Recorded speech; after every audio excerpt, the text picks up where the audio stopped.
Presidency urges leaders in politics and religion to preach respect for truth. Police neutralize 20 bandits in Niger State, lose 2 officers. Well, we have enough troops here on ground to repel such attacks, and they did that very well.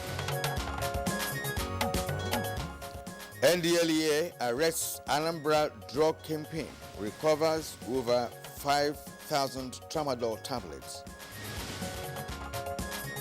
On Good Morning Nigeria today, we shall discuss the passage of the Electoral Act Amendment Bill 2021.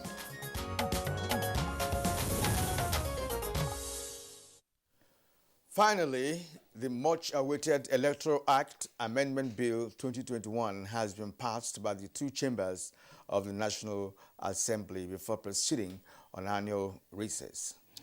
That's right, Kieran. Now, the passage certainly was characterized with so many rowdy sessions, including a walkout that was staged by members of the opposition party in the House of Representatives over certain issues described as contentious in the bill.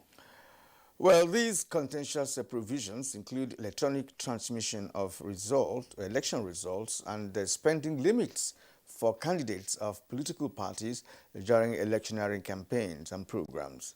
Well, in the legislation, which of course will still have to be harmonized between the 2 versions passed by the 2 chambers of the National Assembly and thereafter presidential assent, the National Assembly increased election expenses from 1 billion naira to 5 billion naira for the presidential election, and that of governorship has been jacked up from 1 billion naira, has been jacked up now to 1 billion naira, up from 200 million naira, while elections for the Senate are now 100 million naira, House of Representatives to spend no more than 70 million naira, while State of Assembly candidates now have a ceiling of 30 million naira. Kieran?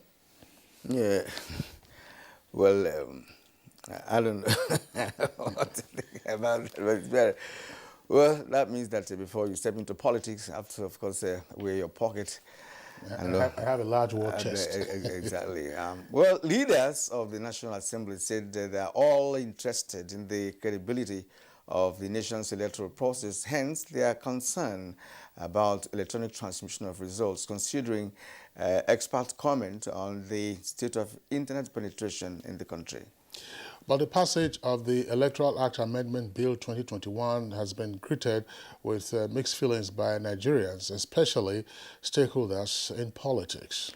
So what is the wisdom of inserting NCC to determine electronic transmission of election results? Does that not contravene the provision of the Constitution guaranteeing INEC's independence? Is the increase in the election expenditure not too so much that will, of course, deprive interested Nigerians, especially youths who are interested in seeking political offices, from contesting, thereby contravening not too young to run act? Well, to what extent will the legislation improve the credibility and quality of the nation's elections as being envisaged by all and sundry? Well, these are some of the issues we intend to interrogate in today's edition of Good Morning Nigeria, the very first for the week, and it's Arafat Day. That's on the eve, of course, of the big Salah. So we wish our Muslim brothers and sisters happy Arafat Day and happy Eid al-Kabir in advance. I'm Kingsley Osadolo. I welcome you to the program live on the network service of the Nigerian Television Authority, the NTA. Kieran, in all neighborhoods now, you're hearing the bleating of rams everywhere. So some of them they will be sentenced by tomorrow. Oh, of course, yes. Of course, yes. And I'm Kieran Umayo. Thanks for joining us. I also join Kingsley in wishing Nigerians a happy Salah. And as usual, we shall bring you some of our complimentary segments in the course of today's package of Good Morning Nigeria. For now, here is our colleague, Nolene Ebelame, with the Good Morning News highlights. Good morning, Nolene. Good morning, Kieran and Kingsley, and complement of the season Nigeria. Here is the news. President Muhammadu Buhari is expected to inaugurate the first integrated farm estate established by the National Agricultural Land Development Authority, NALDA, this morning in Daura, Katsina State. Hamza Musa Makarfi reports that it is part of the federal government's drive towards engaging young Nigerians to achieve agricultural mechanization and food security. The integrated farm estate in Suduje community outskirts of Daura town comprises animal husbandry, crop farming areas, processing and packaging plants, storage, clinics, residential area, school, training centers, as well as administrative facility. Similar estates are to be replicated in other geopolitical zones of the country. The presidency has formally reacted to the statement credited to Bishop Hassan Matthew Kuka castigating Nigeria before the United States Congress, describing it as unfortunate and disappointing. Senior Special Assistant to the President on Media and Publicity, Garba Shehu, in a release accused the clergyman of incredible falsehood in his desperate attempt at sowing seeds of discord and strife among Nigerians. It says his suggestion that investment in infrastructure between Nigeria and Niger is wasteful and biased when a similar infrastructure project between Lagos and Benin has revolutionized the two neighboring economies.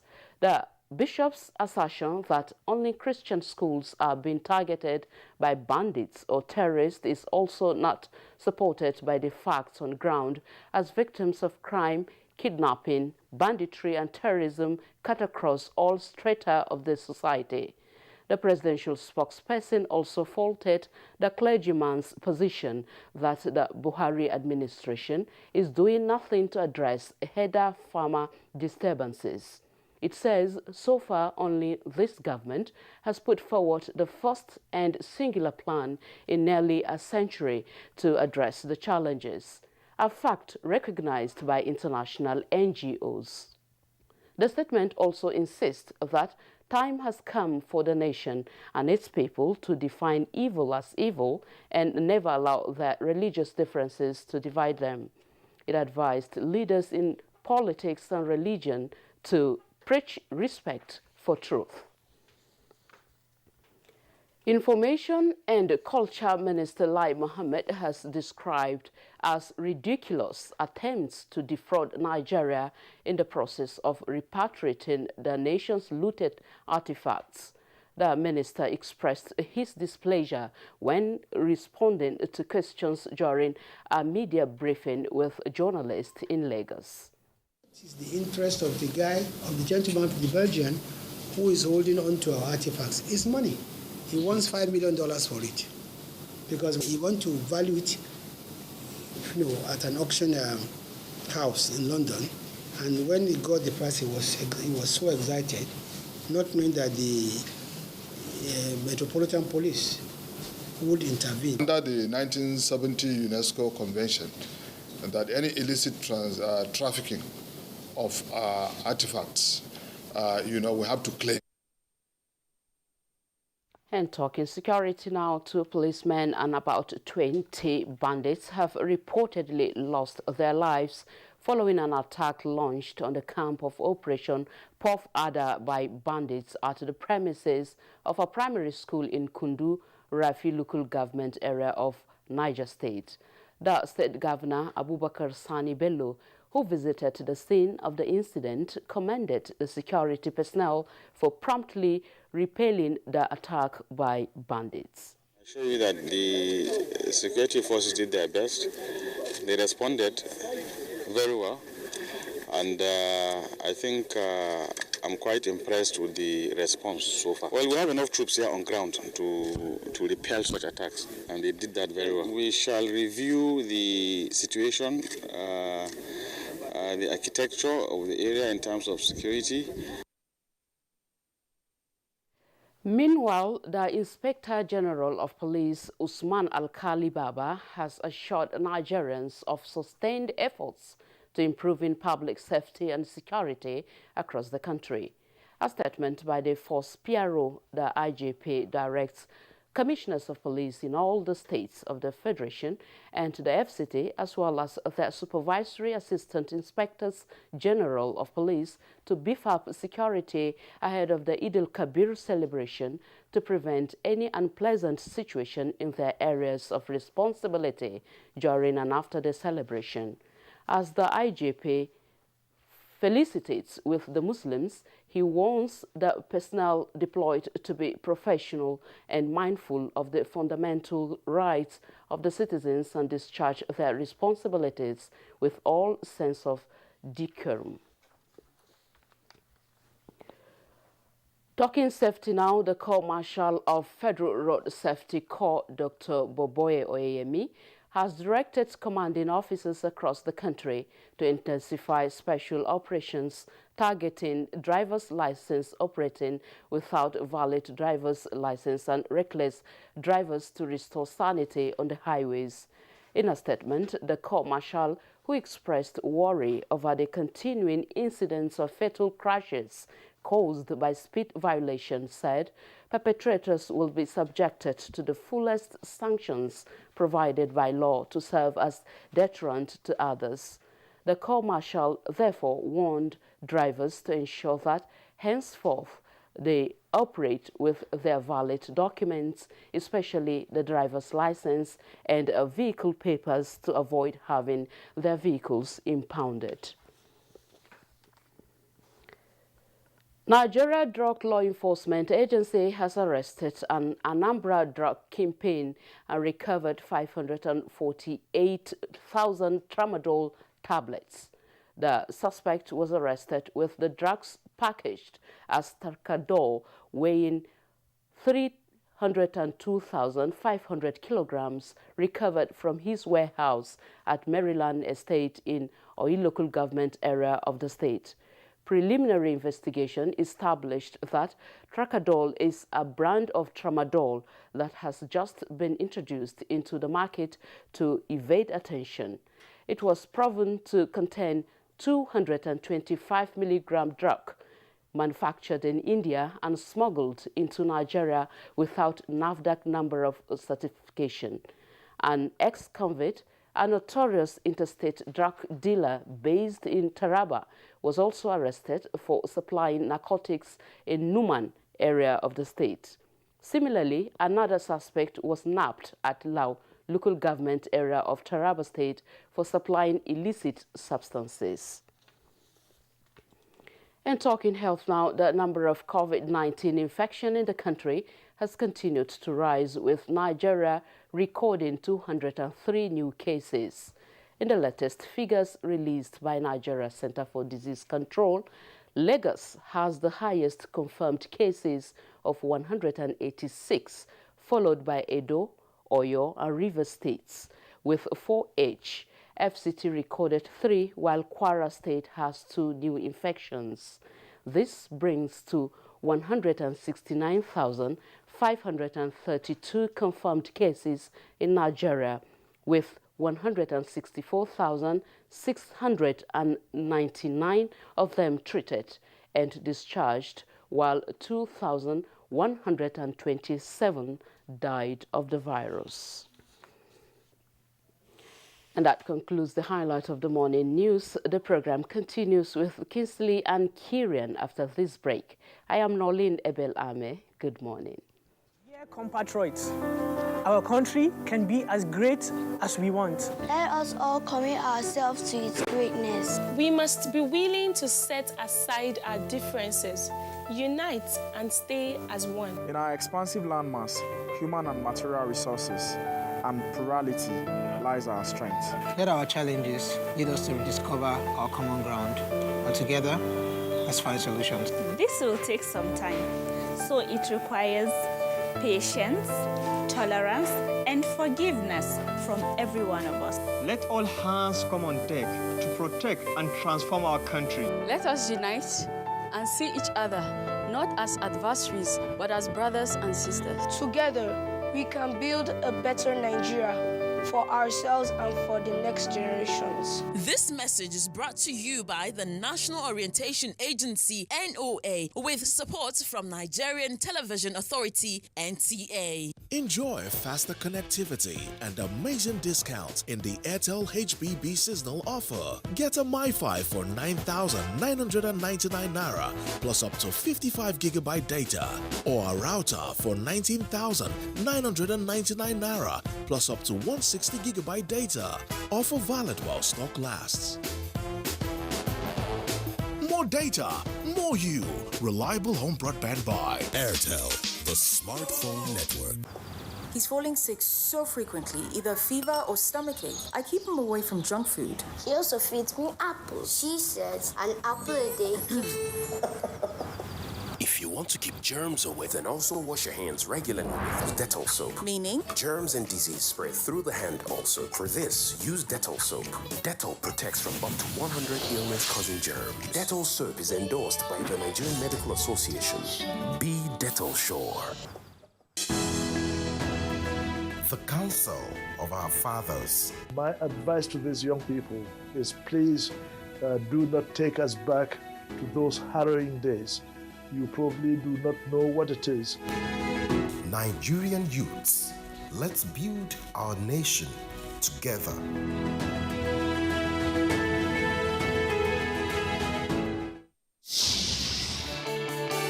A new edition of TV Guide is out exclusively with Governor Simon Lalong of Plateau State. Since assuming office, our rescue administration has pursued the path of peace and reconciliation and restored confidence among people of different ethnic, religious, and political persuasions.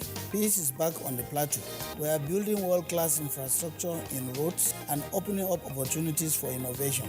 The edition is a compendium of mind-blowing stories for your reading pleasure, ranging from entertainment, economy, sports, media, politics, family, and lots more. Pick up a copy and keep abreast with issues and trending features within our space. TV Guide, very incisive, very educative and compelling. Grab a copy at the vendor near you or any NTA station nationwide. TV Guide, your indispensable companion.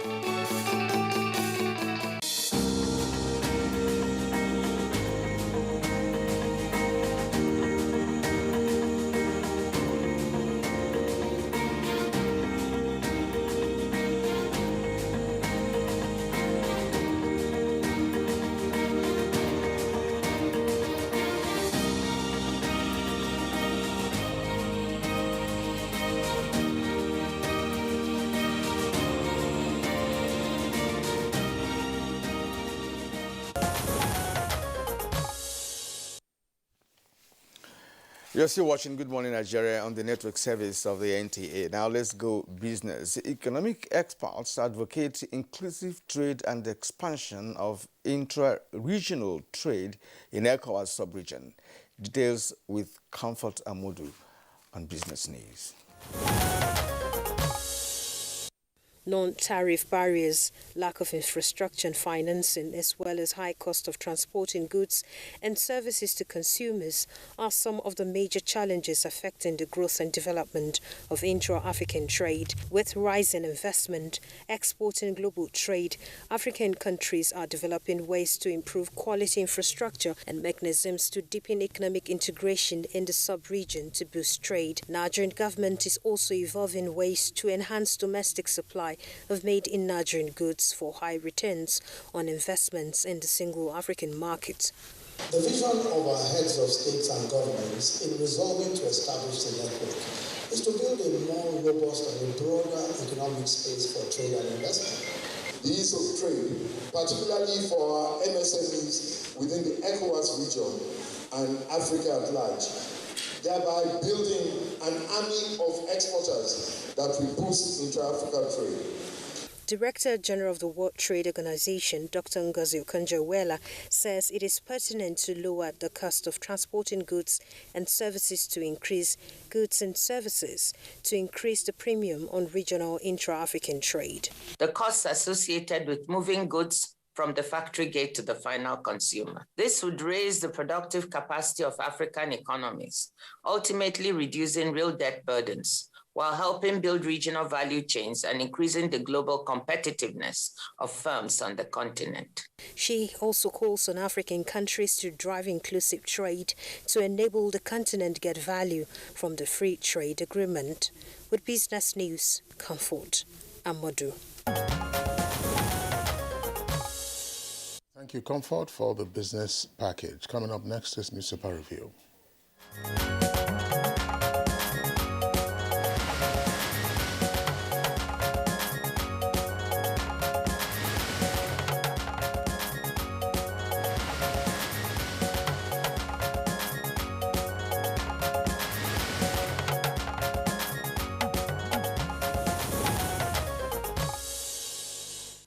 Bayo Tebi is here with us in the studio. Bayo, good morning and welcome. Thank you, Kerry, and good morning. Good morning, Kinsley. Good morning, Nigeria. Bayo, good to see you. Okay, well, let's begin by taking a look at the front page of Leadership newspaper. Leadership, from below the nameplate, concerns over non-insurance for money agents amid insecurity. And then the lead story comes with a kicker: e-transmission of election results. CSOs and lawyers chide National Assembly for neglecting will of Nigerians. That story is in greater detail on page 4, but there are two riders to that headline, three riders. Let's say, engage in wide consultation on next line of action. It's a shame we are still debating electoral fraud in Nigeria. That's according to lawyers. And Senate President defends lawmakers' action. And below the photograph there on the front page, you have the following headlines: assault. CCT chairman sues Senate, Lawan, AGF, and others. AGF is Attorney General of the Federation. Bandits kill 15 policemen in Zamfara and Niger. Ida Kabir, police and NSCDC, that's Civil Defense, beef up security. Federal government must establishment of Health Reform Council. And presidency criticizes Kuka for reporting Nigeria to U.S. Congress. That's page 12. Kirian? All right, Daily Trust is next, and we have some stories. Bullets alone can't stop banditry and other crimes, that's according to Jonathan, the former president of Nigeria. 14 killed in Osun, 4 injured in Abuja road crashes. The two stories, the first one is on page 6, and of course this one is on page 4. Salah, travelers in mad rush for air tickets. Capture that on page 6. Now the lead story, testing, isolation centers shut in states despite imminent COVID-19 third wave. It has 4 riders, so that federal government may apply segmented lockdown, that's according to the Presidential Steering Committee. FCT, 6 states on red alert. Why Nigeria is at risk, that's according to NCDC. Suspend DOBA, committee advises emirs. Right, below the photo story, 15 policemen, 10 bandits killed in Zamfara, Niger State. And of course, 2 others to that. Cops repel attack on community. Bandits leader frees hostages. Dad released. Presidency, Kuka, tango over U.S. Congress comments. That's on page 10. Now, despite 1.5 trillion naira funding, power firms still unable to deliver. The story is on page 26. Well, of course, this one is Daily Trust editor-in-chief, Mrs. Mother. Well, it's a professional colleague who had to commiserate with him. Bayo, coming here now. Thank you, Kiri. Let's start with the statement from the presidency, which says that the deposition by the Catholic Bishop of Sokoto, Matthew Kuka, before the United States Congress is an incredible falsehood. To declare to a foreign audience that Buhari-led government had done nothing in 6 years is incredible falsehood. The statement by Garba Shehu, Senior Special Assistant to the President on Media and Publicity, stressed that Nigerians expect such positions from unimaginative opposition, but it is troubling when the so-called men of the church copies the most excesses of those seeking personal advancement in public office. The Catholic Bishop of Sokoto is reported to have made a virtual presentation to a U.S. Congress commission and said that Buhari's administration had failed woefully to address security crisis. He cites that the administration favored a certain ethnic group and Islam. Secondly, adding that Christians in the country were the target of security crisis. He also reported to have said that attacks on schools in parts of the country targeted schools predominantly Christian. And Garba Shehu, in his own response, says that the attack by bandits in listing students of Government Science Secondary School Kankara, that of Islamic School Tejina, as well as students of Jangabi and Zamfara and the Federal Government College Yauri, had no religious coloration. It was just criminals invading the school. And he went on also to say that there is no bias in this government. A president, Northern Muslim, a vice president, Southern Christian, and a cabinet equally balanced. Though there is nothing in the constitution demanding positions to be appointed by ethnic and faith, it is troubling to hear a churchman isolating one group for criticism based on ethnic lines. He says, as a nation, people must pull together and define evil as evil and not use religion to divide the people. No one gains, but only evil people. Talking about criminality now, another student of Bethel Baptist has been released due to illness. He was brought back by two persons who themselves have been adopted, but after paying ransom, they were allowed to go. The boy has been taken to hospital and has been treated, and he's recuperating. This leaves about 120 students of the Bethel Baptist School still with the criminals. The boy revealed that the leader of the bandits warned that the students must not be molested. He says they are allowed to observe their religious devotion. They sing church choruses and pray loud without molestation. Even when the bandits are going on operation, they ask the students to pray for them so that they will succeed. The bandits, he says, have plenty of cows and goats, and they slaughter one in every 2 days. Meanwhile, the child also revealed that the bandits are demanding 500,000 for each of the 120 students left. That's about 60 million before they will be released. And they want that to be done before Salah. And Salah is tomorrow. And the stories that have been reported about bandits, 10 bandits have been neutralized in Niger State. This happened from attack in Kundu, in Rafi local government area. Unfortunately, in that operation, 2 policemen paid the supreme sacrifice. That is what has been added to the 13 that was reported in Zamfara. Actually, the bandits were attempted to attack Kura Mota in Zamfara, but they met strong resistance from the soldiers. While they were retreating, they now went to another village, which is Kura Mota, and that was where they took the police by surprise, and unfortunately, 13 of them were killed. The People's Democratic Party is reported to have filed a suit at the Supreme Court to declare its mandate from Governor Bello Mutawale of Zamfara State, as well as federal and state legislators who recently defected to the All Progressive Congress. The People's Democratic Party is the sole plaintiff, and this is different from another suit that has been filed at the Federal High Court, Abuja, by the PDP member in Zamfara State, seeking that Governor Bello Mutawale should leave office. It may be recalled that the National Secretary of the People's Democratic Party deposed to a 26-point affidavit. Those joined in the suit include INEC as the first defendant. The second defendant is supposed to be All Progressive Congress. The Senate President, Speaker of the House of Representatives, are also joined in. Governor Bello Mutawale became governor of Zamfara State when the Supreme Court annulled the victory of the All Progressive Congress in the 2019 election.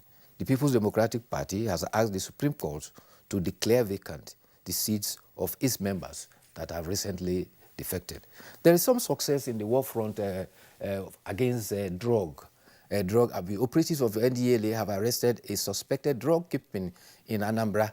The suspect was allegedly caught with 548,000 tablets of Takadol. This is supposed to be a brand of tramadol.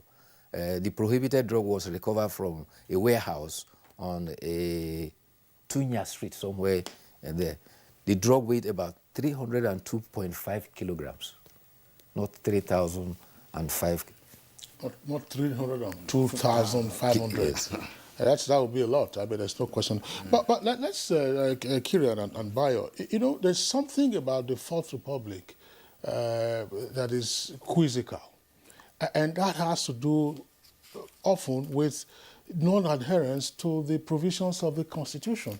But we do know that, you know, when there are contentions, the parties can have recourse to the law courts. And then, of course, in interpreting the Constitution, the first rule is just the plain, literal rule that you use in terms of construction. What am I getting at? Why is it that, despite the provisions in the Constitution, we see politicians who have been elected, say, into the National Assembly or the State House of Assembly or even governors, and have sworn to defend the Constitution, jumping ship? At one point, you know, when you say, what is the basis for you to decamp or defect from one party to the other? The basis is stipulated in the Constitution. But this is the point I want to make. Right from the very first term, between 1999 and 2003, when you saw some persons decamping from ANPP to PDP, there has been no enforcement of those provisions because it said that there has to be a division in your party. You know, before you say, okay, fine, you know, or the party has merged or has been subsumed or otherwise, the conditions are quite clear. If you don't satisfy those conditions, then you vacate your seat. The point is, how do you prove the fact that the person has not, you know, justified whatever conditions, you know, that has been put in the Constitution to enable that? Since the First Republic, politicians have been cross-carpeting. Yes. In all dispensations, they have been cross-carpeting. And none of them had been nailed. As now, PDP is now in court. None of them, governors, National Assembly members, they have been cross-carpeting. And that has continued. It has become a norm now. And if there's any constitutional offense committed by any of them for doing that, nobody has taken time to take them to court, as PDP has just done.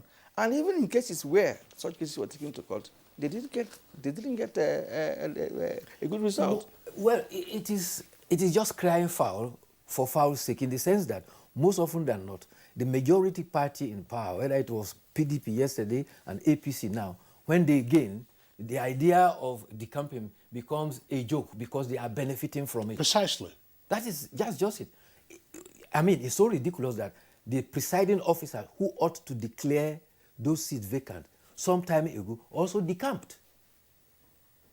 Anyway, let's talk about the former president. It's a very serious issue. The Speaker of House of Representatives decamped at some point. That's the point I'm making. That is the Speaker who ought to declare the seat of somebody who had jumped vacant. It's not exactly correct that there has been no litigation on this matter in the past. There have been some. I've been trying to search. I did some piece on this about 20 years ago. Has gotten judgment. No, Kira, just wait. No, there have been decisions.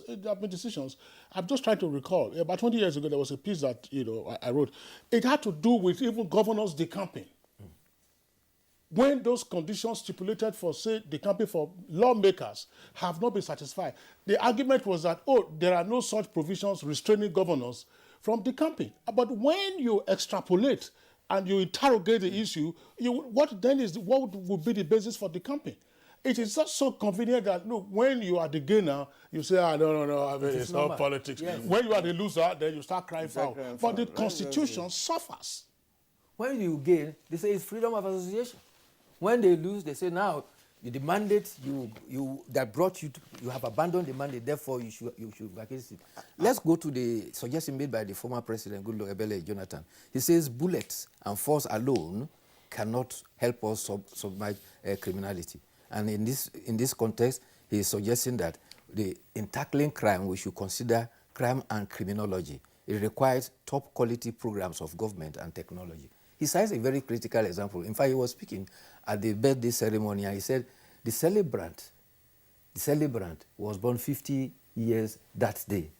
And that day he was born was the day the first armed robber was executed. But up to today, armed robbery is still with us. Well, that's a good suggestion, he made. But, he was once a president in this country, and we had criminality during that period. As a matter of fact, Boko Haram actually, swelled up during that period in terms of their reach and activities. So, well, if because we're now in a new dispensation, that of course the suggestions he made could be useful to the current administration to fight banditry, that would be fine.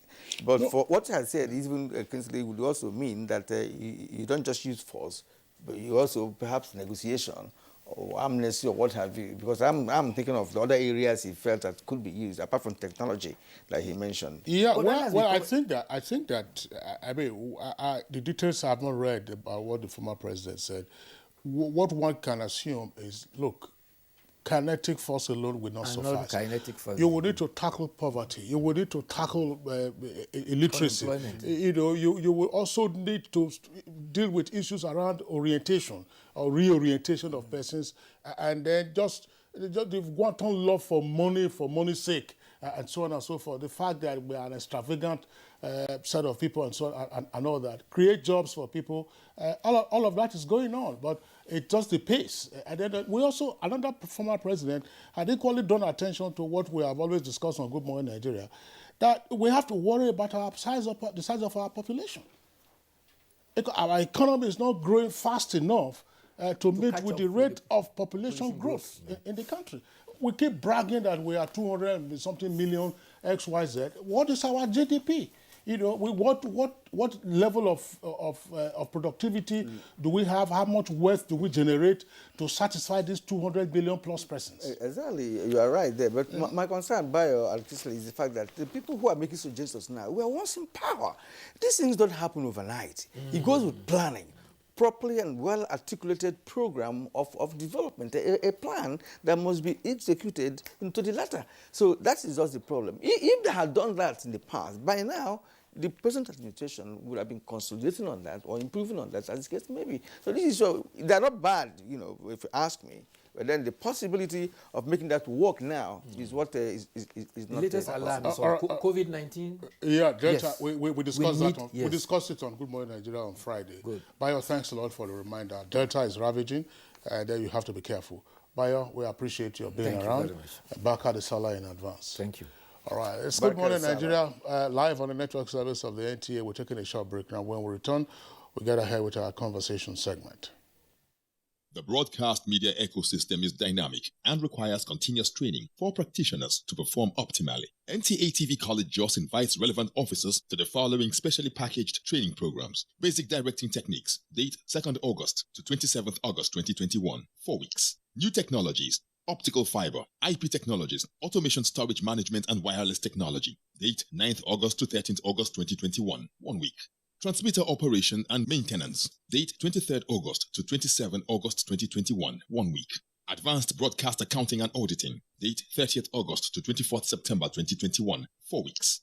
Emotional Intelligence for Workplace Efficiency, date 6th September to 17th September 2021, 2 weeks. The course fee for the 4-week course is 100,000 naira per participant. The fee for the 2-week course is 80,000 naira, while the course fee for the 1-week course is 60,000 naira only. Accommodation inclusive. The venue for all courses is the serene and secure environment of NTA TV College near Old Government House, Rayfield, Jos. For more inquiries, please call 0803-079-5335 or 0806-980-9807. NTA TV College, Jos, training you to be the best you want to be.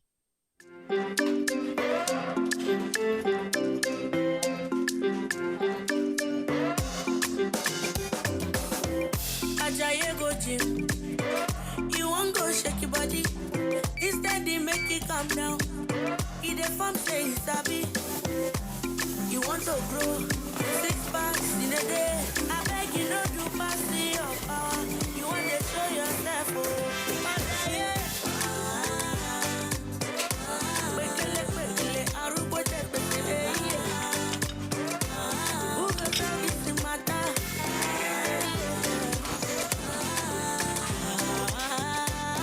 Whatever your size, find it with the new Airtel data plans.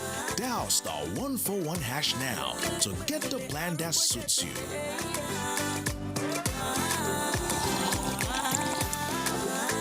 Airtel, the smartphone network. He's falling sick so frequently, either fever or stomachache. I keep him away from junk food. She also feeds me apples. She says an apple a day keeps... If you want to keep germs away, then also wash your hands regularly with Dettol soap. Meaning? Germs and disease spread through the hand also. For this, use Dettol soap. Dettol protects from up to 100 illness-causing germs. Dettol soap is endorsed by the Nigerian Medical Association. Be Dettol sure.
Nigerian youths are about the greatest asset the country has at the moment. It is therefore not surprising that the administration of President Muhammadu Buhari is strategically responding to the yearnings of the youth through multiple projects and programs. Youth entrepreneurship support, yes, by Bank of Industry, the Youth Investment Fund by the CBN, and several other conditional cash transfer programs. Recruitment of 774,000 social workers, majority of whom are youths, and so many other projects that are beneficial to youths directly or indirectly. If the administration can do all this, definitely with a degree of patience and time, it can achieve more. Nigerian youths must come together to say no to terrorism, no to vandalism, and no to all disruptive tendencies. Hashtag Youth for Greater Nigeria. Pacifying the youths, unifying the nation.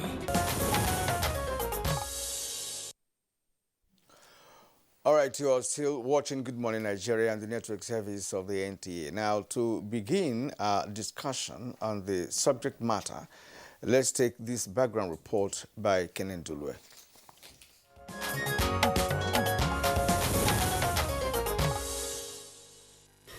Every 4 years, Nigeria spends billions of naira to conduct elections for various elective positions in the country, from presidential, governorship, national and state assemblies, as well as the FCT area councils. All these elections are mostly characterized by various forms of irregularities, in some cases ranging from ballot box snatching, rigging, and manipulation of results and electoral materials. With the anomalies that have defined the nation's electoral system, the need to improve the integrity and credibility of the process has been a burning issue in recent times.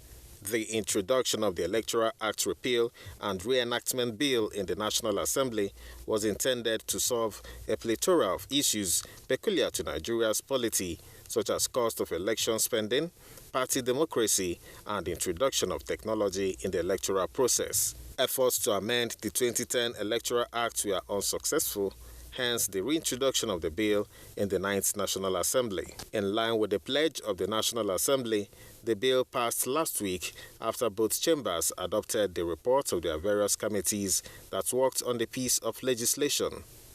The deliberations in both chambers were characterized with rowdy sessions and even a staged walkout at the House of Representatives. If that is the case, that they have carried it and waiting for us to do a rescission, because it was never carried. So the issue of rescission will not even arise. I will advise that we leave the chamber. We are not part of it. The bill, among other things, has enshrined the use of card reader in the electoral process, increased campaign spending by candidates. For instance, presidential candidates shall not exceed 5 billion naira, 1 billion for governorship, 100 million for senatorial and 70 million for House of Representatives. Clause 52, subsection 3 of the bill, which dealt with mode of transmission of results, was contentious during the consideration of the bill. A bill for an act to amend the Electoral Act number 6, 2010, and for other matters connected there with 2021 third reading taken, and the bill is hereby passed. Distinguished colleagues, let me thank all of us for this devotion, commitment, and dedication and diligence, in particularly considering the amendment to the Electoral Act 2010. We have gone through probably the most rigorous process we ever had.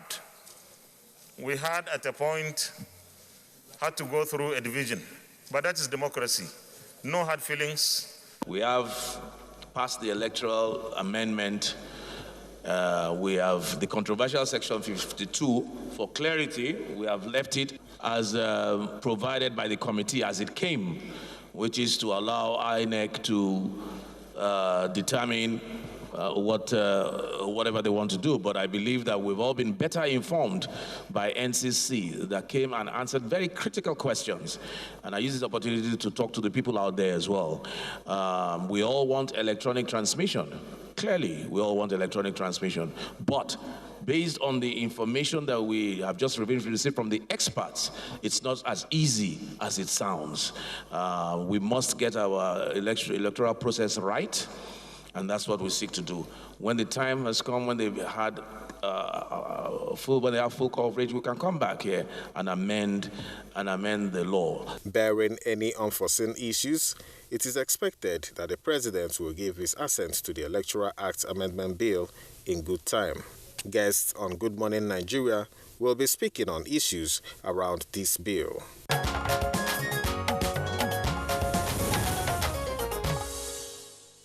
All right, thank you very much there for the backgrounder with us in the studios to discuss these issues in greater detail. Let's welcome Mr. Oluwole Osaze-Ozi. He's former Director, Voter Education and Publicity, and also former Director, Legal of the Independent National Electoral Commission.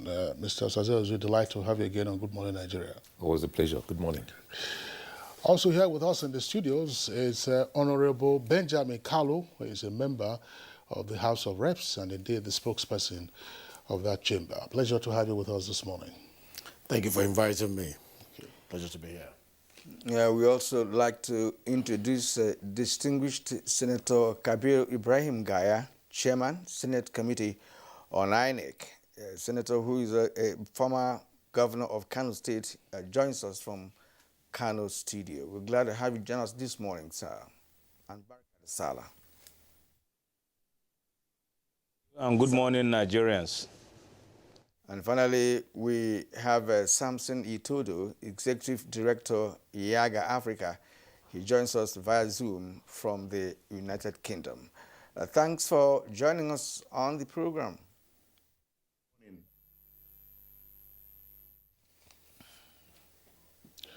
All right, gentlemen, once again, our pleasure to have you join us, both Honorable Benjamin Kalu here in the Abuja studios and distinguished Senator Kabir Gaya in our Kano Network Center. I would like to appreciate you both whenever we ask you to join us in conversations and you are within reach. Obviously, you honor our invitation. We know that you have had to wake up pretty early, but thanks regardless for being here this morning. Now, what we do know is that there is some controversy over some provisions in the Electoral Act Amendment Bill that has been passed now by the two chambers of the National Assembly. But certainly there are other areas of the preceding law which have now been amended and transformed into what will be the Electoral Act 2021 if the President gives his assent. Can we begin first by just taking a look at what has been inserted into the new electoral law, still in the making, as it were? And the question goes first to distinguished Senator Kabir Gaya before we start talking about whether you will transmit electronically or otherwise.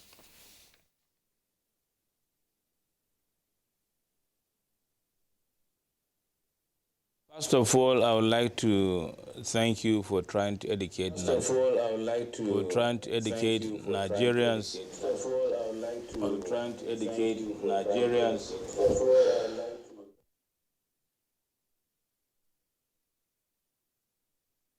I really appreciate being here today, this morning, to discuss these issues.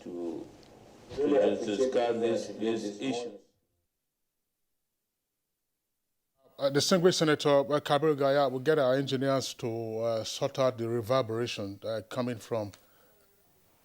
Has it been sorted out, Director?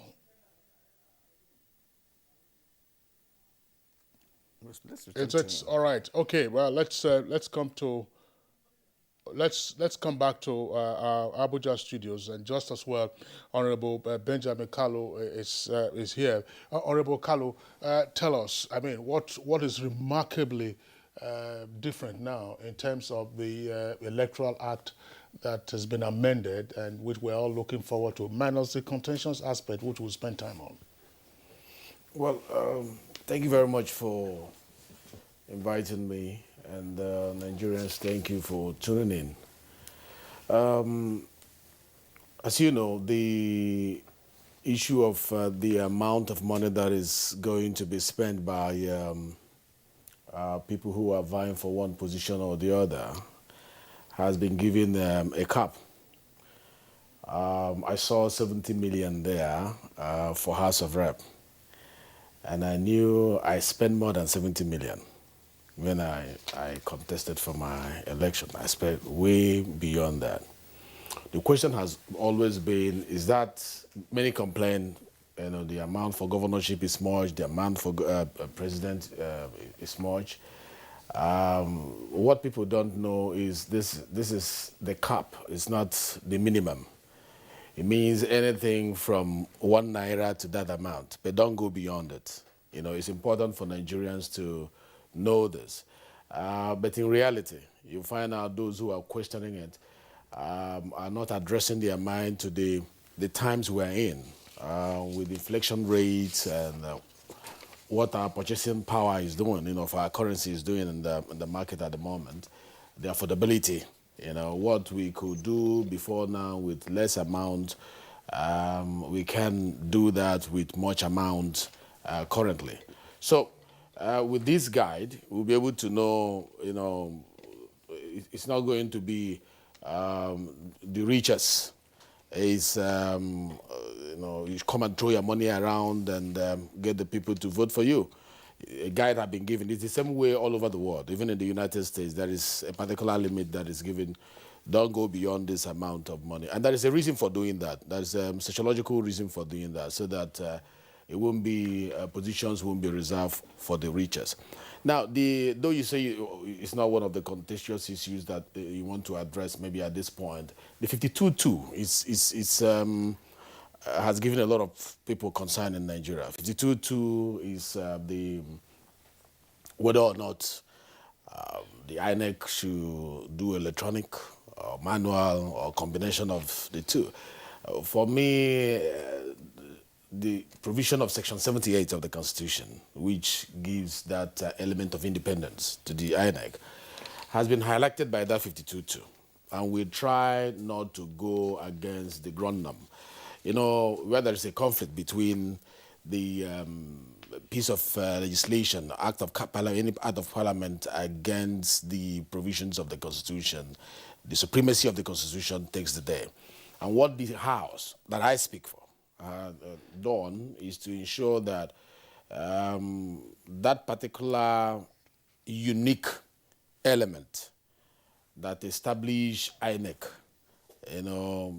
is not defeated, that they are the unbiased umpire and that they are independent of any interference. So when the debate came on the House, on the floor, where some said, let's do manual. Let's change the word made to share. Let's compulsorily make them to do electronic. And others said, no, let's just do a combination of two of them. We looked at what was proposed, and we saw that what was proposed was in line with the provisions of Section 78 that established INEC. And we saw that, if they are going to be independent, that independent element should also be seen, in the conduct of, the operations, and that operations had to do with the conduct of the election.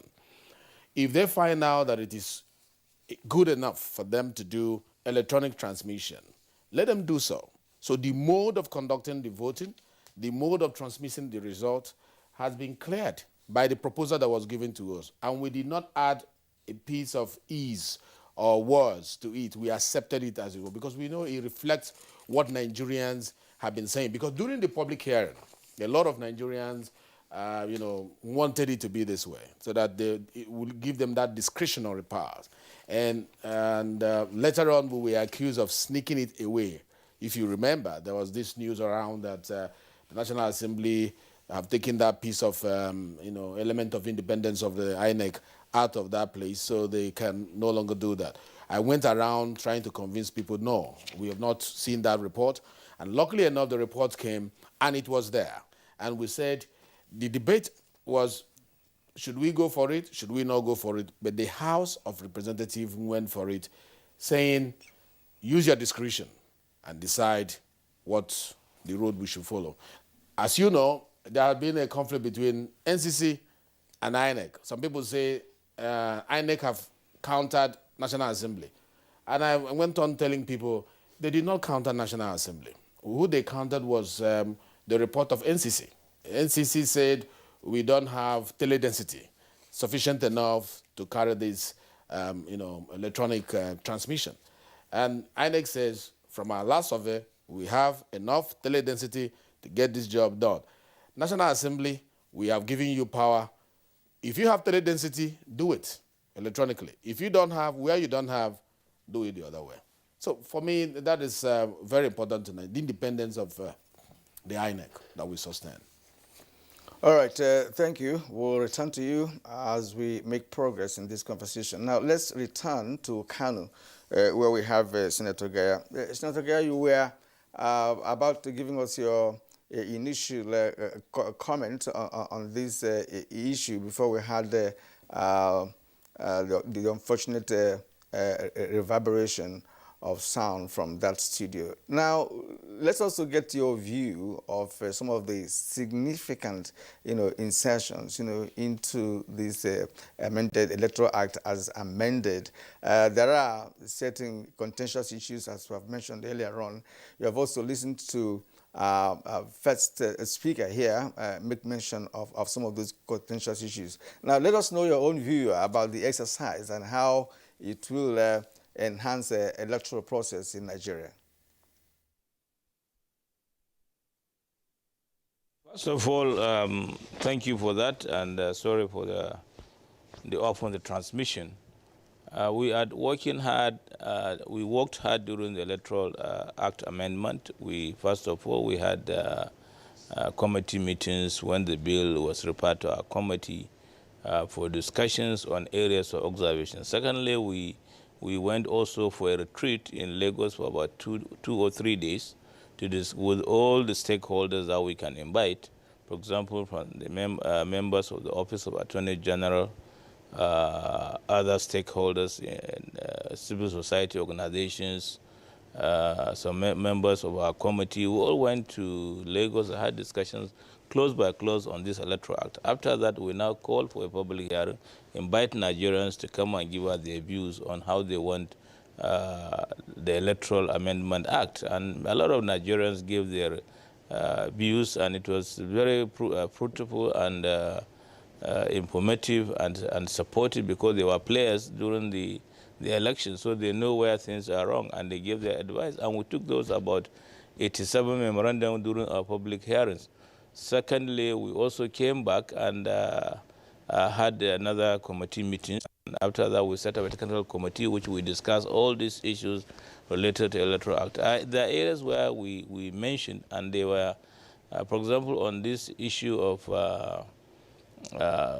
voters. We even established now currently an Electoral Offences Commission, which will help us guide the process and be able to punish offenders during election, because those previous elections, we found that there are very few areas where INEC sue people that that did electoral offenses during the elections.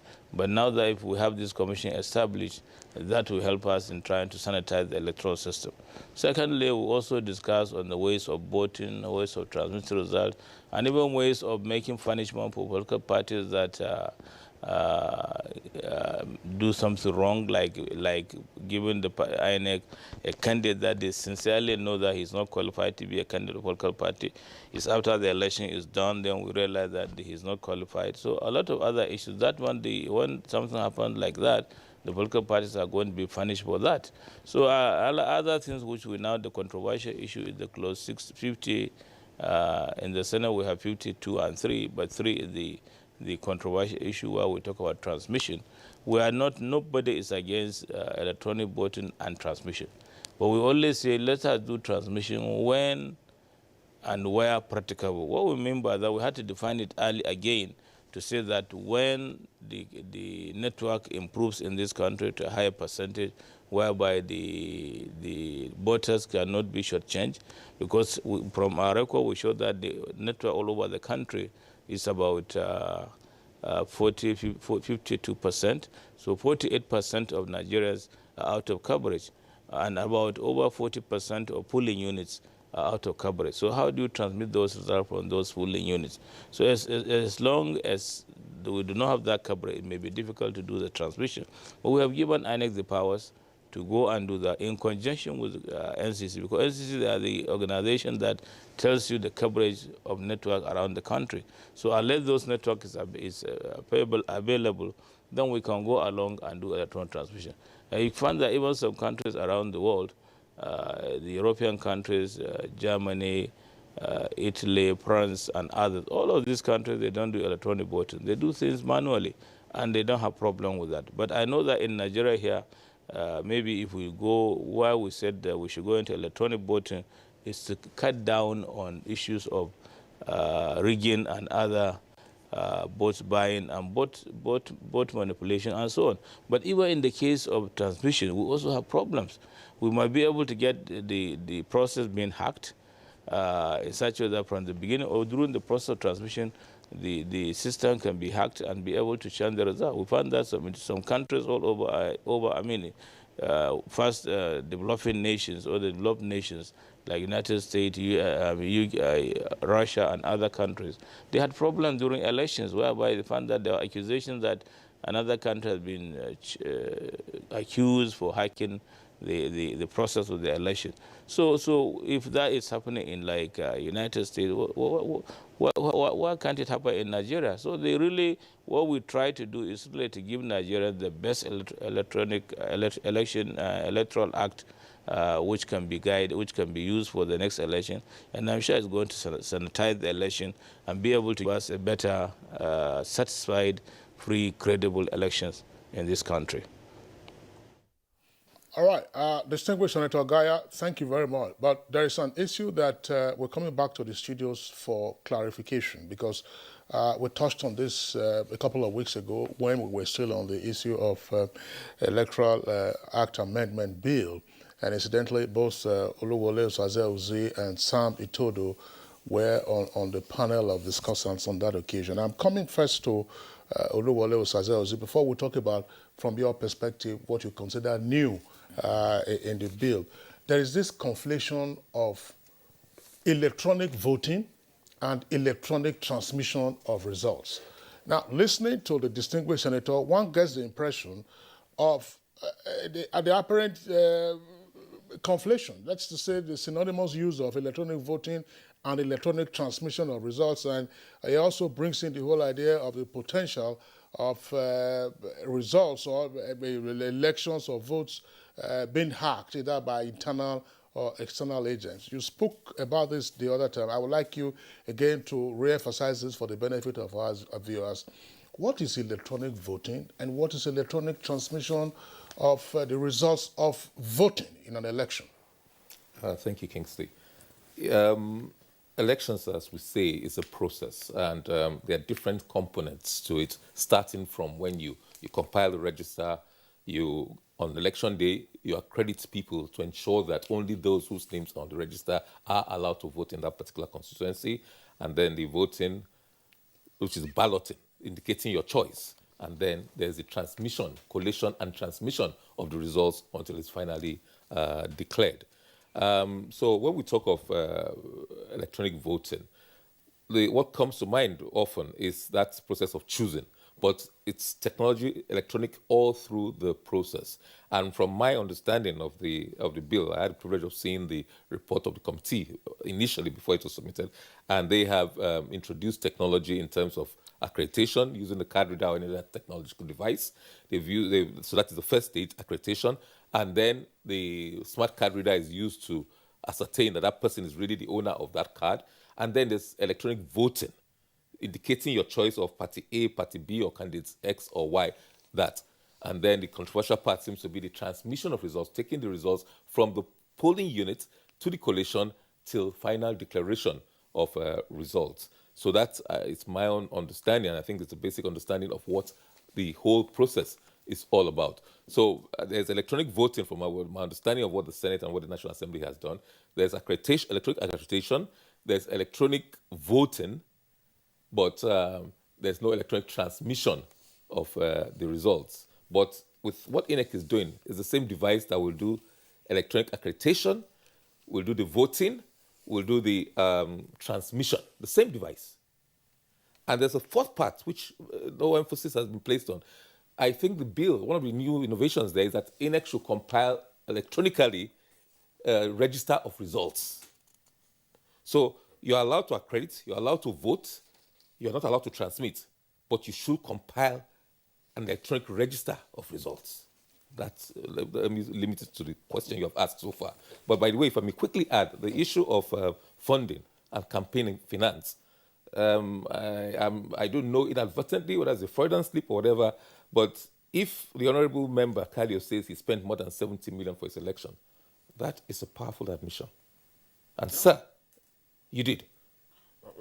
The cost of election in Nigeria is far beyond what is being proposed. I agree, sir. But it is against the law. You exceeded the